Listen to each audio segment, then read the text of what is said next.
Hello IIT aspirants, welcome to math. मैं आपका teacher Nitin और आज इस वीडियो में हम शुरू करने वाले हैं बाइनोमियल थ्योरम का सबसे interesting part, summation series. Single video में कंप्लीट नहीं होगा तो और भी वीडियोस आएंगे। पहले बेसिक चीजों को आइए शुरू करते हैं।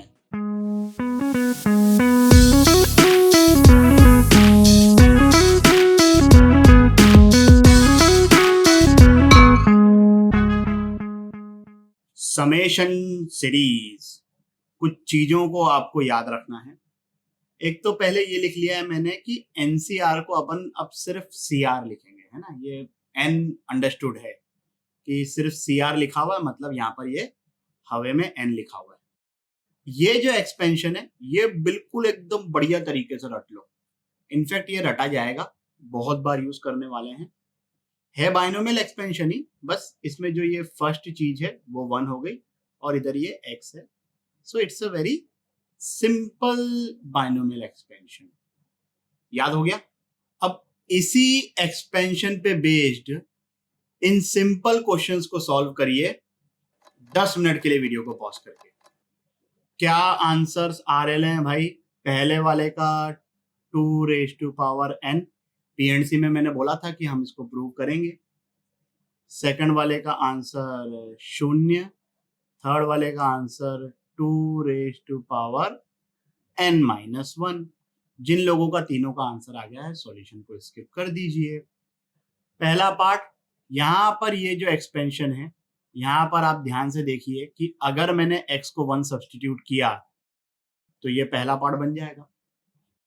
x को 1 अगर मैं सब्सटीट्यूट कर रहा हूँ राइट हैंड साइड पे तो ऑब्वियसली लेफ्ट हैंड साइड पे भी करूंगा, तो 1 सब्सटीट्यूट करने पर ये बन गया 2⁻n। ये आंसर आ गया बहुत ही इजीली। सेकंड पार्ट में अल्टरनेट प्लस माइनस चल रहे हैं, तो अगर मैंने इधर x की जगह -1 सब्सटीट्यूट किया तो ये C0 एज इट इज, यहां पर ये माइनस आ जाएगा क्योंकि x की पावर ऑड है, फिर प्लस आएगा क्योंकि x की पावर इवन है। We know all the drill. यहां पर हमें पता नहीं है कि क्या होगा क्योंकि डिपेंडिंग n इवन है कि ऑड है, it will be either plus और माइनस। तो यहाँ पर क्वेश्चन में भी वही लिखा हुआ है उसी तरीके से। x को हमने क्या सब्सटीट्यूट किया है? -1, तो 1 - 1 = 0। ये जो तीसरा पार्ट है, अगर आप ध्यान से देखो तो इन दोनों को जब हमने ऐड किया है, पहले वाले को बोल देता हूं मैं a, दूसरे वाले को मैं बोल देता हूं b। तो a प्लस b, इन दोनों को जब ऐड किया so we will be getting 2 times C0 plus C2 plus C4। और ये सीक्वेंस कहां तक जाएगी वो एंड हमें मेंशन करने की जरूरत नहीं है। वी अंडरस्टैंड कि अगर n इवन हुआ तब ये सीक्वेंस जाएगी Cn तक के, और अगर n ऑड हुआ तो ये सीक्वेंस जाएगी Cn-1 तक के। मतलब जब भी ऐसे डैश डैश डैश लिखा हुआ है ना, तो ये मतलब समझ जाओ कि जहां तक ये पॉसिबल है। ठीक है भाई, तो ये हमें फाइंड करना है। ये फर्स्ट वाले पार्ट की वैल्यू आई थी 2⁻n, सेकंड वाली सीक्वेंस की वैल्यू आई है 0, this is equal to 2 times, तो 2 को इधर लेके गए, ये थर्ड पार्ट का आंसर आ गया आराम से, कोई दिक्कत यहां तक के। अब हम बढ़ाएंगे अपना लेवल थोड़ा सा और इस क्वेश्चन को आप लोग ट्राई करिए। अच्छा, यहाँ पर ये 2C2 नहीं है, ये 2 टाइम्स NC2 है ना। ये ऐसा कई बार बच्चे कंफ्यूज हो जाते हैं। ये n-1 टाइम्स NCn-1 है। मैंने कहा ना कि वो ऊपर n अभी हम नहीं लिखेंगे, अननेसेसरी क्यों बैठ के लिख के अपनी एनर्जी वेस्ट करें। Save energy, save time, save water. इस क्वेश्चन को सॉल्व करो 5 मिनट के लिए वीडियो को पॉज करके। चलिए भाई, क्या आंसर आ रहा है? n × 2⁻n-1। मैं इस प्रॉब्लम को 2 तरीके से सॉल्व करूंगा, दोनों ही मेथड इंटरेस्टिंग हैं। सबसे पहले तो हम अपना बाइनोमियल एक्सपेंशन लिख लेते हैं भाई, स्टैंडर्ड वाला। अब यहां पर जरा इस एक्सप्रेशन में ध्यान दीजिए कि जो x की पावर है वो आगे मल्टीप्लिकेशन में है। यहां पर x की पावर 0 है तो आगे मल्टीप्लाई हुई तो C0 वाली टर्म यहाँ पर x की पावर 1 है तो वो मल्टीप्लीकेशन में है आगे C1 के, दिख नहीं रही है, इनविजिबल है, लाल कलर का चश्मा पहनो। यहाँ पर x की पावर 2 है तो यहाँ पर ये देखो 2 आगे मल्टीप्लीकेशन में है। तो जरा सोचने की कोशिश करो कि ऐसा कौन सा मैथमेटिकल प्रोसेस है जिसमें जो x की पावर होती है वो उचक के आगे आ जाती है। एक तो लॉगरिथमिक फंक्शन होता है जिसमें पावर उचक के आगे आ जाती है, बट लॉग हमें क्वेश्चन में कहीं दिखाई नहीं दे रहा है। और कोई ऐसी चीज है? फिजिक्स में पढ़ा होगा ना, डिफरेंशिएशन।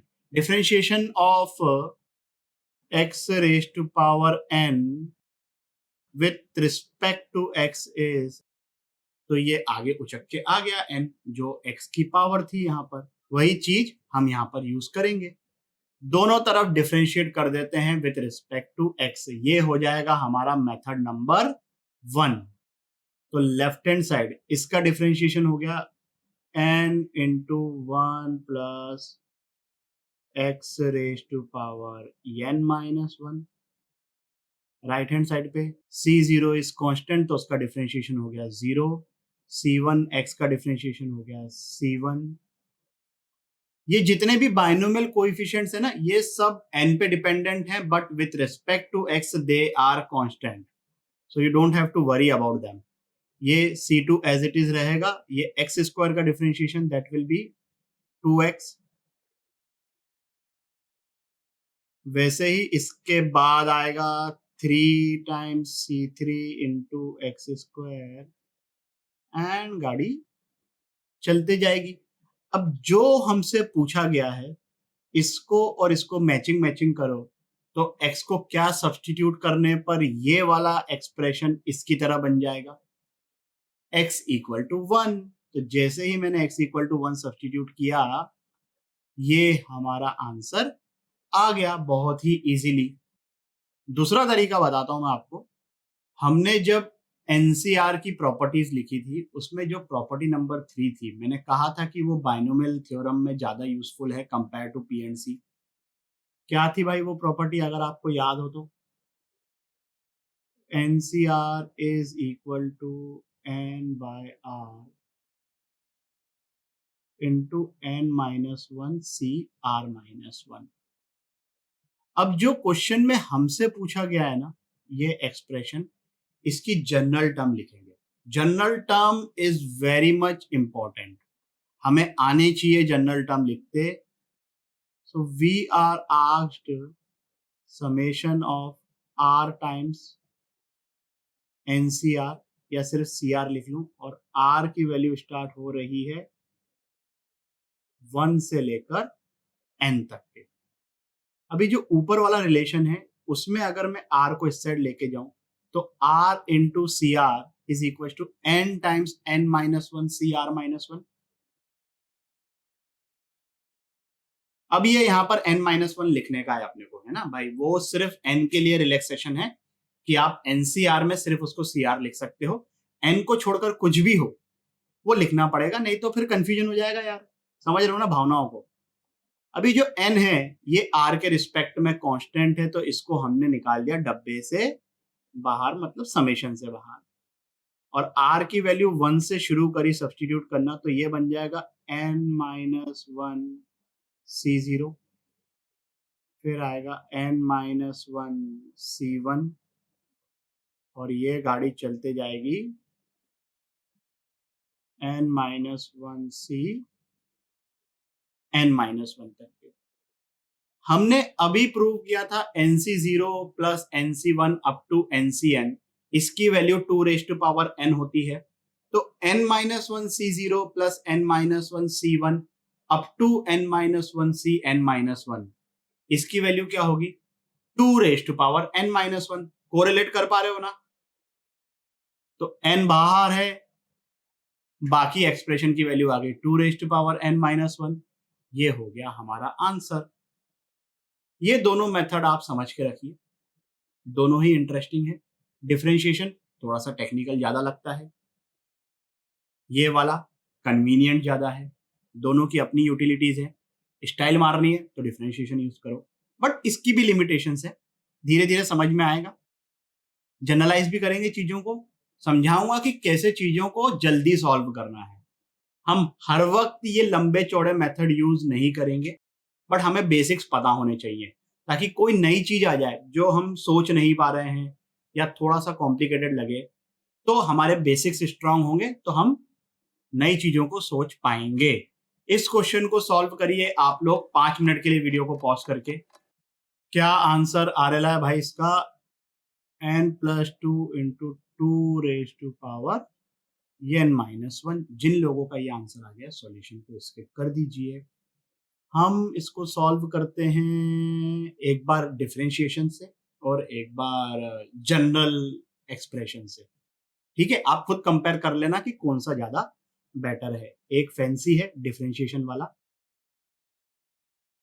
अब यहाँ हम इसको डिफरेंशिएट करते बैठेंगे तो ऑब्वियसली जो पहले किया था वही आ जाएगा, जबकि हमको ऐसा नहीं चाहिए। हमें देखना है कि यहाँ पर C0 का कोएफिशिएंट 1 है, C1 का कोएफिशिएंट 2 है। पिछली बार C1 का कोएफिशिएंट क्या था?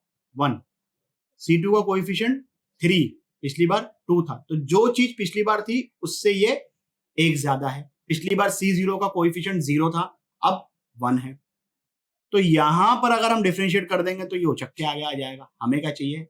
एक हायर पावर। अगर मान लो इधर x³ होता तब इसको डिफरेंशिएट करने पर आगे 3 आ जाता। तो क्या करेंगे? x से मल्टीप्लाई करेंगे। LHS और RHS में बहुत ही सिंपल चीज है सर।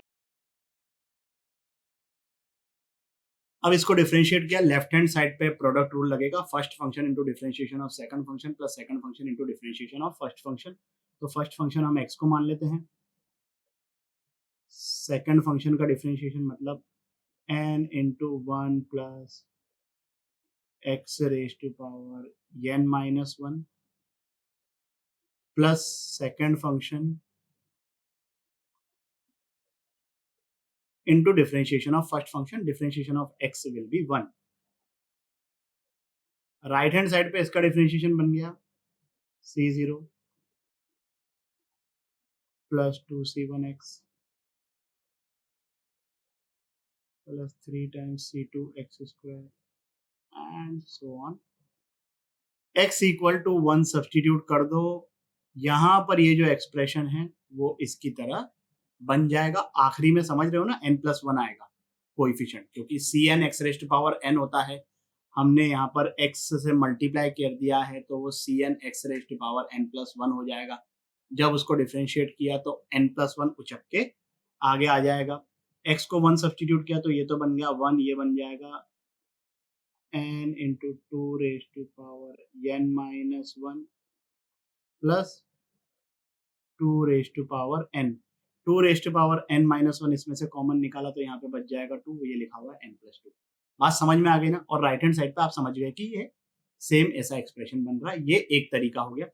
दूसरा तरीका ये है कि मैं इस एक्सप्रेशन की जनरल टर्म लिखूंगा भाई, r+1 CR एंड r की वैल्यू स्टार्ट हो रही है 0 से जा रही है n तक के। अब इसको दो अलग अलग करके हमने लिख लिया, एक बार r इंटू CR और एक बार CR। ये बन गया हमारा सबसे पहला वाला question, C0 plus C1 plus C2 up to Cn। तो इसकी वैल्यू आ गई 2n। ये जो है ये बन गया हमारे प्रीवियस वाले क्वेश्चन की तरह, ये ऐसा। बट यहां पर r इक्वल टू 1 से शुरू है। अगर मैं 1 से शुरू करूं या 0 से शुरू करूं, फर्क क्या है? क्योंकि अगर मैंने r इक्वल टू 0 सब्सटीट्यूट किया है तो पहला टर्म तो वैसे ही 0 हो गया। So this is as good as r is starting from 1। और इसकी वैल्यू क्या आई थी पिछले वाले प्रॉब्लम की?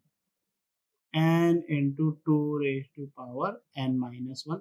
फिर से 2n-1 कॉमन निकालो, this is same as this. बात समझ में आ गई क्या? जनरल टर्म लिखोगे ना तो ये चीजें बहुत ही सिंपल तरीके से आ जाएगी। कुछ रिजल्ट हमको याद करने पड़ेंगे। कौन कौन से रिजल्ट याद करने, I will tell you, don't worry. पहले इस क्वेश्चन को आप लोग सॉल्व करिए 10 मिनट के लिए वीडियो को पॉज करके। चलिए भाई, क्या आंसर आ रहा है? n into n-1 into 2 n-2। I am sure कि सबको समझ में आ गया होगा कैसे इसको सॉल्व करना है। जिन लोगों से फिर भी नहीं हुआ है देख लीजिए भाई। अब इसको हम एक बार डिफरेंशिएट करेंगे पहले।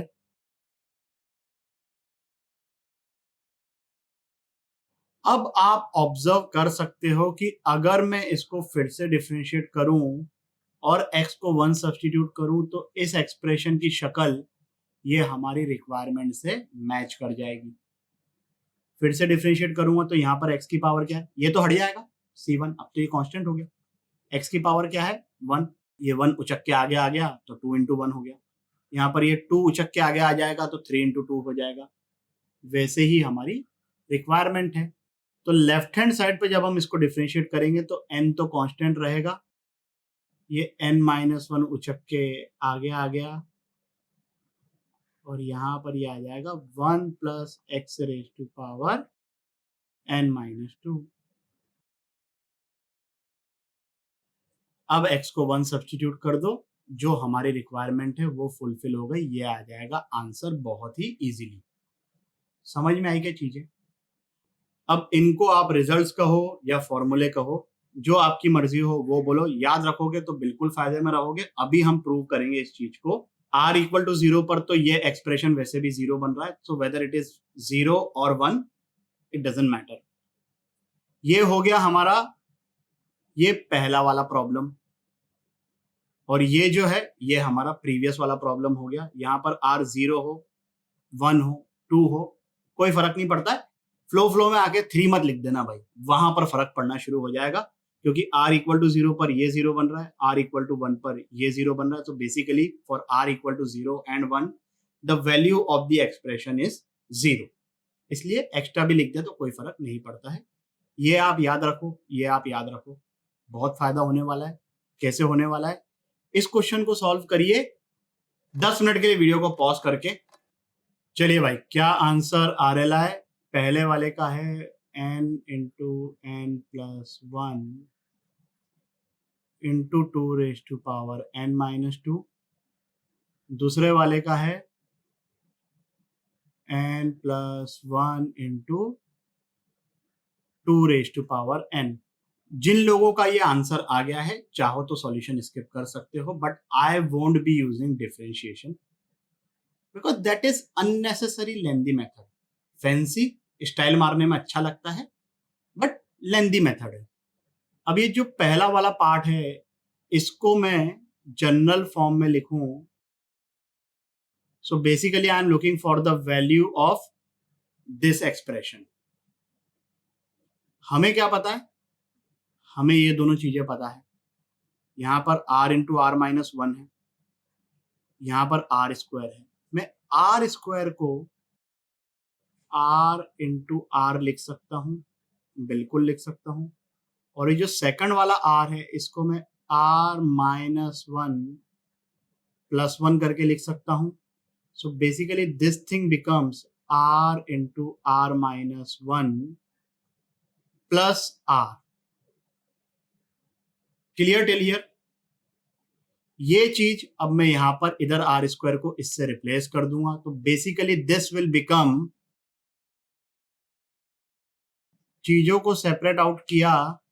थोड़ा सा अभी आपको ऐसा हो सकता है कि लगे कि यार क्या लेंदी प्रोसेस है, बट अगर इन चीजों को आप माइंड में ओरली कर लोगे तो ये सब एक्सपेंशन इस तरीके से ये लिखने की जरूरत नहीं पड़ेगी। ये हो गया हमारा सेकंड वाला फॉर्मूला, और ये हो गया हमारा फर्स्ट वाला फॉर्मूला। तो इसकी वैल्यू क्या आई थी?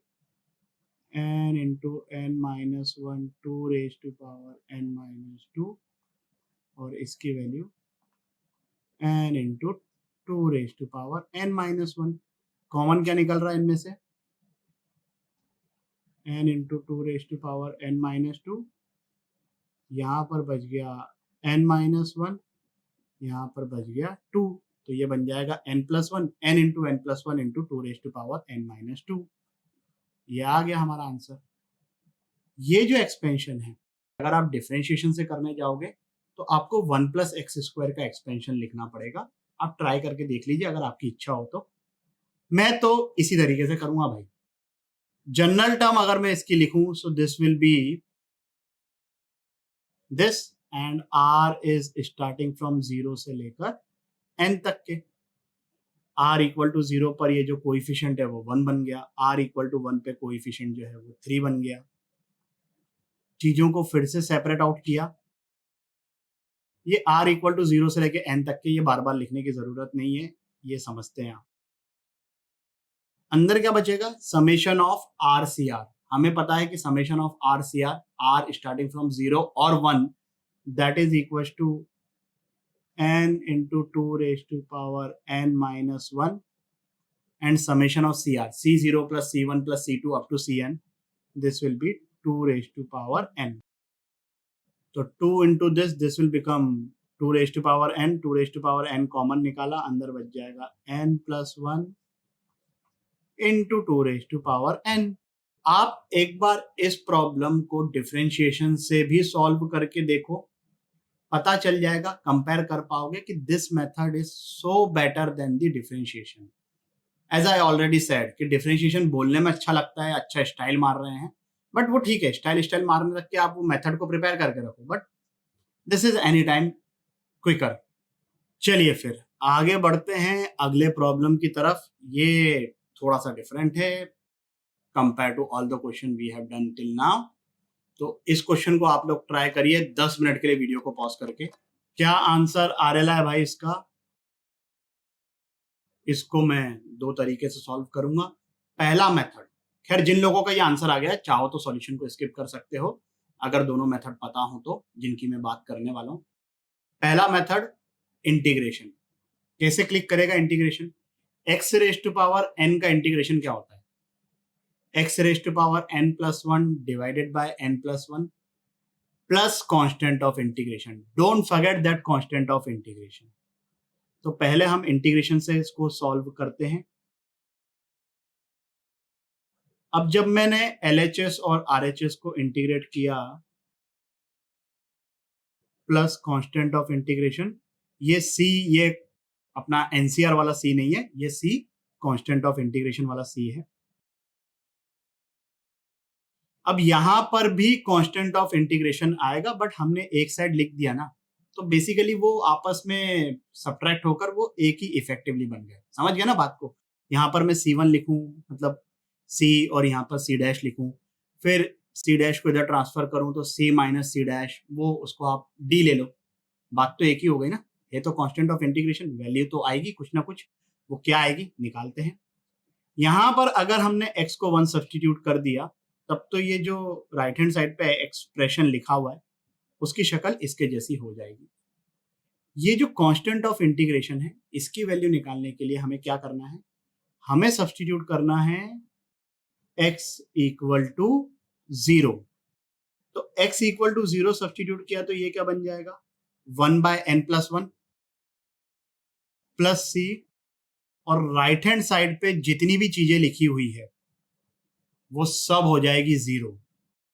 तो यहां से हमारे पास c की वैल्यू आ गई -1 बाय n प्लस 1। ये जो हमारे पास लेफ्ट हैंड साइड पे एक्सप्रेशन लिखा हुआ है उसमें यहाँ पर मैं c की वैल्यू ये सब्सटीट्यूट कर देता हूँ, तो ये बन गया 1 plus x raise to power n plus 1 -1 divided by n plus 1, this is equal to C0x। अब आप x को 1 सब्सटीट्यूट कर दो, ये बन जाएगा 2 raise to power n plus 1 -1 upon n plus 1, and that will be the value of this expression. Simple. इसको अब हम सॉल्व करते हैं वो NCR की प्रॉपर्टी से। NCR is equal to n by r into n minus 1 CR minus 1। तो on similar grounds n plus 1 CR plus 1 will be equal to n plus 1 divided by r plus 1 into NCR, है ना? ये correlate कर पाए ना? अब जो expansion के बारे में हमसे पूछा गया है, इसकी अगर मैं जनरल टर्म लिखूं, and r is starting from 0 to n, यहां पर ये CR मतलब NCR, तो NCR by R plus 1, this is equals to N plus 1 CR plus 1 divided by N plus 1. ये पूरी की पूरी चीज समेशन के अंदर है, but N plus 1 is constant with respect to R, तो N plus 1 को तो मैंने ले लिया डब्बे से बाहर। अब यहां पर बहुत ही इंटरेस्टिंग बात को आपको ध्यान रखना है। ये जो सीक्वेंस है ये हो रही है स्टार्ट N plus 1 C1 से। R की वैल्यू 0 है, आप इसको चेंज करके R की वैल्यू -1 से स्टार्ट नहीं कर सकते हो। हमें ये पता है कि N plus 1 C0 plus N plus 1 C1 up to N plus 1 C N plus 1, इसकी वैल्यू हो जाएगी 2 raised to power N plus 1, है ना। NC0 से लेकर NCN तक का सम होता है 2 raised to power N, तो N plus 1 C0 से लेकर N plus 1 C N plus 1 की वैल्यू हो जाएगी 2 raised to power N plus 1। कौन सी टर्म इसमें मिसिंग है? N plus 1 C0। N plus 1 C0 की वैल्यू क्या होती है? 1। तो जो चीज मिसिंग है वो सब्ट्रैक्ट हो जाएगी। This will be equal to 2 raised to power N plus 1 minus 1। या तो आप ऐसे समझ सकते हो कि यहां पर हमने N plus 1 C0 ऐड किया और सब्ट्रैक्ट किया, तो N plus 1 C0 से लेकर N plus 1 C N plus 1 तक की value 2 raised to power N plus 1 हो गई, और जो हमने सब्ट्रैक्ट किया N plus 1 C0 उसकी वैल्यू तो 1 है, तो ये आ गया -1। ये चीज यहाँ पे सब्स्टिट्यूट कर दी तो आंसर आ गया 2 raised to power N plus 1 minus 1 by N plus 1। Clear? बाकी आगे चीजें कंटिन्यू करेंगे अगले लेक्चर में। डीपीपी में इंटरेस्टिंग क्वेश्चंस एज यूजुअल होंगे, don't forget to check it out. इस वीडियो के लिए बस इतना ही। आशा करता हूं कि आपको ये टॉपिक भी अच्छे से समझ आया होगा। अगर समझ में आया हो तो लाइक, कमेंट, सब्सक्राइब करें और अपने दोस्तों के साथ भी शेयर करें। अगले वीडियो तक के लिए सावधान रहें, सुरक्षित रहें। जय हिंद।